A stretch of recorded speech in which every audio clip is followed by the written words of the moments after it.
Gold trusted gold buyers. మీరు తాకట్టు పెట్టిన బంగారాన్ని విడిపించి ఈ రోజు ఉన్న మార్కెట్ ధరకు కొనబడను. ఈ కథను మీరు విన్నారా సార్? బిఫోర్ మీరు సునీల్ నారాయణ గారు కలిసి కథను విన్నారా? I heard it.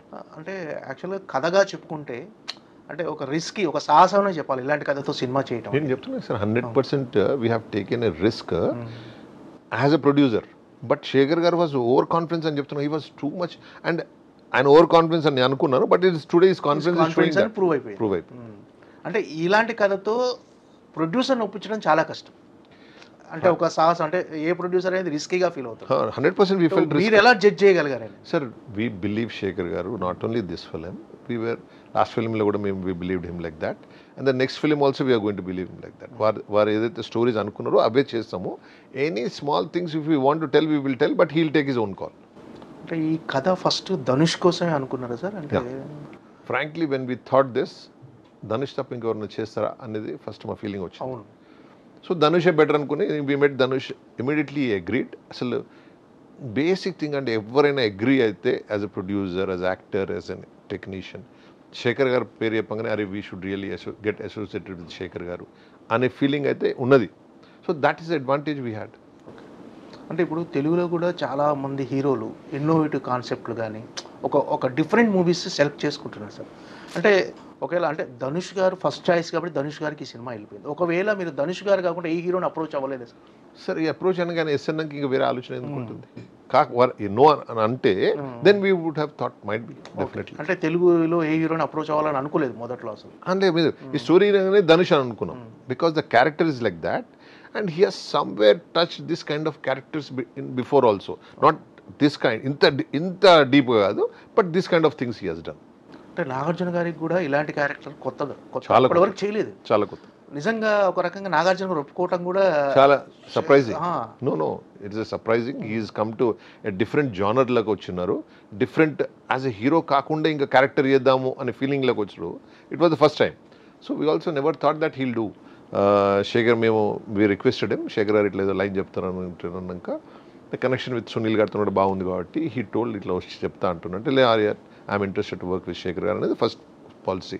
Then he heard the story, then he said yes, we were happy all. అంటే ఈ క్యారెక్టరైజేషన్ని, ఈ క్యారెక్టర్ని నాగార్జున ఫ్యాన్స్ ఎలా రిసీవ్ చేసుకుంటారో టెన్షన్ ఉండేనా సార్ మీకు? లేకుండే నాకు పర్సనల్గా నాకు లేకుండా. ఎందుకంటే I have been telling in my speeches also, Dhanush electrical performance అసలు మీరు ఆయన కెమెరా ముందరికి అసలు ఎట్లా చేస్తుంటే అసలు ఎంత చేంజ్ అవుతుందంటే అన్బిలీవబుల్ అండి, అన్బిలీవబుల్. ఇప్పుడు మనం ఒక జనరల్ ఒక నెమిలిని మనం ఇలా పండుకొని ఉంటే మనం దాన్ని స్ప్రెడ్ కావాలి, దాన్ని ఈకలని కొడుతుంటాం, దాన్ని స్ప్రెడ్ అయితే చూడండి, అట్లా కెమెరా ముందట రాగానే ఇట్లా అయిపోతారండి. Completely different man. కార్వాన్ నుంచి will be just walking down, మేము చేస్తే హలో అంటే హలో అనుకుంటాడు వెళ్ళిపోతుంటాడు. But when comes in the camera completely ఇట్లా చేంజ్ అయిపోతాడు మనిషి. So that is one great thing of this thing. Nagarjuna gardi inta settled acting, most probably he has not done this kind of roles, settled different characters, 3 shades unna character will be changing. He is a very sincere officer. How he goes to bad times, how he changes into gray, then how he sacrifices things anedi chala different shades unnai got he liked it, I think. అంటే మొదట్లో Nagarjuna character receive చేసుకుంటారని confidence ఉండే? 100% నాకైతే confidence ఉంది. చాలా real లొకేషన్లో shoot చేశారన్నారు sir. అంటే రియల్ లొకేషన్లో షూట్ చేయడం అనేది కొంచెం టఫెస్ట్ జాబ్, చాలా టఫ్. ఎందుకంటే అక్కడికి వచ్చే క్రౌడ్ను కంట్రోల్ చేయాలి, డెఫినెట్గా shooting. We had very tough time and the people who work for it also had a very tough time. చాలా టఫ్ టైమ్స్ ఉండే మాకు. ఇప్పుడు ఆ ఇంపాక్ట్ కానీ ఆ రిజల్ట్ కానీ మనం కరెక్టే చేసామని అనిపించిందా స్క్రీన్ మీద చూసుకున్న తర్వాత ఆ రియల్ లొకేషన్లో షూట్ చేయటం? Sir when you get good results ఇవన్నీ మనకు కరెక్ట్ చేసినామనే అని ఫీలింగ్ వస్తుంది. అదే బ్యాడ్ రిజల్ట్స్ ఉంటే వీ థింక్ అరే how did we do so much mistakes, ఇంత ఇట్లా ఎందుకు చేసినాం అనిపిస్తుంది. But definitely Shekhar garu generally real లొకేషన్స్ని he prefers, his films are like that and we have taken this. But in Bombay it was really tough. చాలా కష్టపడ్డారు అందరు మా వాళ్ళందరూ. As a producer, as especially మన మేనేజర్స్ అండ్ మన కో డైరెక్టర్స్ వీళ్ళంతా చాలా కష్టపడ్డారు. యాజ్ ఎ ప్రొడ్యూసర్గా మీ ఇన్వాల్వ్మెంట్ ఎంతవరకు ఉంది సార్ ఈ సినిమా మేకింగ్లో? In which way? See as a film managing the shooting itself is that thing. ఏది మన it's a responsibility. And marketing is one big responsibility. ఇవాళ producer marketing is a big responsibility because the budgets are so high. How do you market it? Yes. Generally ఏదైనా hero 10 కోట్లకు ఉన్నాడు అనుకోండి, మనం ఆయనతో 50 కోట్లు పెట్టి సినిమా తీస్తున్నాం అనుకోండి. So we have to 5 times sell the film what he has been selling కదా. That is a big challenge. చాలామంది గ్రహించలేరు. That's a biggest challenges in this film is that. అంటే బడ్జెట్ని కంట్రోల్ చేయడంలో యాజ్ అ ప్రొడ్యూసర్గా so we never thought of controlling sir. Shekhar garu ఏది చెప్పినా అది చేసిన. అంటే బిఫోర్ సెట్స్ మీదకి వెళ్ళే ముందుకు ఒక బడ్జెట్ అనుకుంటారు సార్? అది అనుకున్నాము, but when it comes to the shooting we went all out. Okay. మరి ఏది అనుకుంటే అది చేసినాం. సాధారణంగా అంటే ఏ సినిమా కూడా ఆన్ పేపర్ ఉన్న బడ్జెట్లో అవ్వదని అంటారు సార్. ప్రొడ్యూసర్గా మీ ఫీలింగ్ ఏంటి అసలు? అసలు సాధారణంగా జరిగే బయట సినిమాలు ఏ సినిమా అయినా big films don't happen. I feel small films sometimes it happens. Big films never happen like that. ఎందుకు సార్? ఎందుకు అలా? There lot of changes. Thought process మనం సినిమా తీసినా కొద్దీ థాట్ ప్రాసెస్ చేంజ్ అవుతుంటుంది. ఒక చిన్న యాక్టర్ను పెట్టుకుందాం అనుకున్నా కూడా ఇంకొక యాక్టర్ని పెట్టుకుంటే it will cost you something. మనం బెటర్ యాక్టర్ని పెట్టుకుందామా, బెటర్ సీన్ చేస్తామా, ఏ లొకేషన్స్ చేస్తాం, ఆ లొకేషన్ నుంచి వేరే location example I'm planning in Goa అనుకోండి. గోవా కాదు, ఐ షుడ్ మొరిషియస్లో వేస్తే బాగుంటుంది అనుకోండి. The whole thing process will change. Budgets change అయితే ఎవ్రీథింగ్ విల్ చేంజ్. ఎస్, ఆ టైంలో కూర్చుంటాం. ఎస్, వారు చెప్తారు అనుకోండి మాకు idea, we also feel character బాగానే ఉంటుంది అనుకుంటే వీల్ గో హెడ్. ఓకే. సరే, ఏదైనా బెటర్మెంట్ ఎక్స్పీరియన్స్ ఇస్తేనే సినిమా హాల్లోకి వచ్చే పరిస్థితి ఉందని మా అందరికి తెలిసి వాళ్ళ ప్రొడ్యూసర్స్కు. And we have to give a different film. So every different film ఎంత ఛాన్స్ సక్సెస్కి ఉందో అంతకన్నా 4 times ఛాన్స్ ఫెయిల్ అయ్యేది అనుకుంటుంది. ఓకే. ఇప్పుడు మనం 100 ఫిలిమ్స్ తీస్తుంటే 20 films, if I'm not wrong, they are not even 20 films, 15-12% of the films are doing good. So how much risk as a producer we're taking, you can understand. But definitely Shekhar garu is a safe bet and we are getting down. అంటే ఈ cinema చమురు నిక్షేపాలు, oil, దాని గురించి చుట్టూ కథ తిరుగుతుంది sir.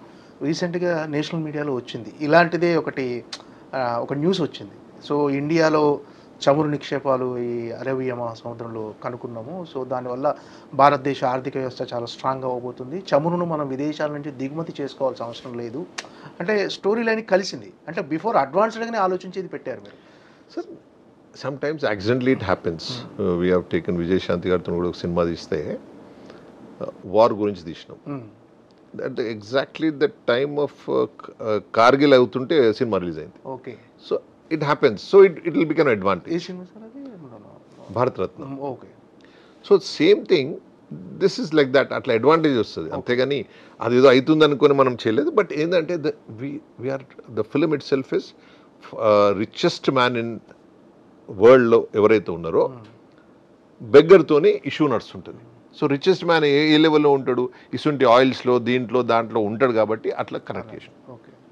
అంటే ఇది రిచ్ మ్యాన్ పూర్ మ్యాన్ మధ్య ఉండే ఒక కాన్ఫ్లిక్ట్ స్టోరీ కదా. కరెక్ట్. అంటే ఈ స్టోరీని జనాలు ఎలా ఓన్ చేసుకుంటారు, ఎలా రిసీవ్ చేసుకుంటారు అనే ఒక టెన్షన్ ఏమాత్రం లేదు సార్ మొదట్లో?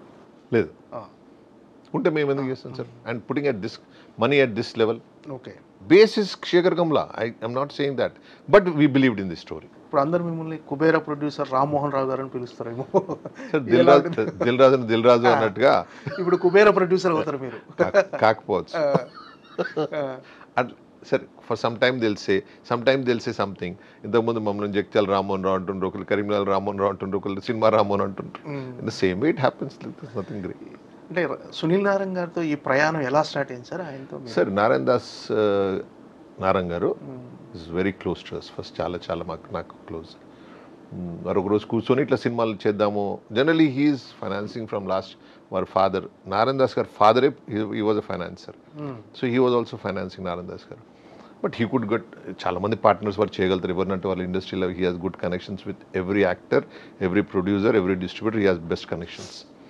అయితే ఒకరోజు కూర్చున్నప్పుడు సినిమాలు చేద్దాము అనుకున్నప్పుడు దెన్ ఈ సెడ్ కలిసి చేద్దామా అది ఇది అని డన్ వీల్ చేద్దామని అనుకుని నారాయణ్ దాస్ గారు మేము స్టార్ట్ చేసినాం. So after Narayan Das garu passing away it is with Sunil garu. ఎలా ఉంది సార్ ప్రయాణం? Wonderful journey sir. సినిమాలు తీసుకుని అంటే from last 30 years we are in this line. ఎవరెవరు కొన్నిసార్లు తీసుకున్నాం. But this is the best time I'm going through. Last 7-8 films hit flop కాకుండా we are not losing much. We are having that satisfaction of making films. అంటే better output కోసం కానీ ఏదైనా విషయంలో మీ ఇద్దరి మధ్య ఆర్గ్యుమెంట్స్ జరుగుతుంటాయా? తక్కువ అంటే ఏదైనా బెటర్ అవుట్పుట్ అంటే ఒక మంచి ప్రోడక్ట్ ఇవ్వటం గురించి కానీ. మా ఇద్దరి మధ్య అయితే అసలు ఉండదు సార్, అసలే ఉండదు. ఓకే. అసలే అంటే ఏ సినిమా కథనైనా ఇద్దరు కలిసి జడ్జ్ చేసి ఇద్దరు కలిసి డిసిషన్ సార్ తీసుకుంటారు. డెసిషన్ మేకింగ్లో Sunil marketing and all that he's taking care. అసలు నేను దాంట్లో I don't talk because he's expert in that. Story మధ్యలో ఇప్పుడు శేఖర్ గారు అనుకో, మేము చేసే పెద్ద పని చాలా తక్కువ ఉంటుంది. He will take everything care of everything, not one thing, everything he'll take care of. Okay. So we don't have much thing to do except management ఎట్లా వేయాలి, ప్రొడక్షన్స్ అది ఇది అని కొంచెం చూసుకోండి కానీ మేనేజర్స్తో. Other then that nothing much. Shekhar Kamal గారితో ఇంత ముందు కూడా చేశారు లవ్ స్టోరీ అనే సినిమా. నెక్స్ట్ ఇప్పుడు ఇది, నెక్స్ట్ ఇంకో సినిమా కూడా కమిట్ అయ్యారని మీకు చేయబోతున్నారు మీ బ్యానర్లో అని అన్నారు. We want to do sir. అది ఇంకా అది రియలీ కాలేదు కంప్లీట్. ఓకే. ఏంటి డెఫినెట్లీ వీ విల్ డూ. ఆయనతో ప్రయాణం ఎలా అనిపించింది? అంటే ఇప్పుడు మీరు వేరే డైరెక్టర్తో చేస్తారు, వీరితో చేస్తారు, we have very less work. He owns the film completely. వారే మొత్తం స్టోరీ రైటింగ్ కానీ దీని కానించి లొకేషన్స్ ఏవి బెటర్ అయితే ప్రతి చిన్నది కూడా he will think with his team and tell us. Okay. So we don't have much work to do.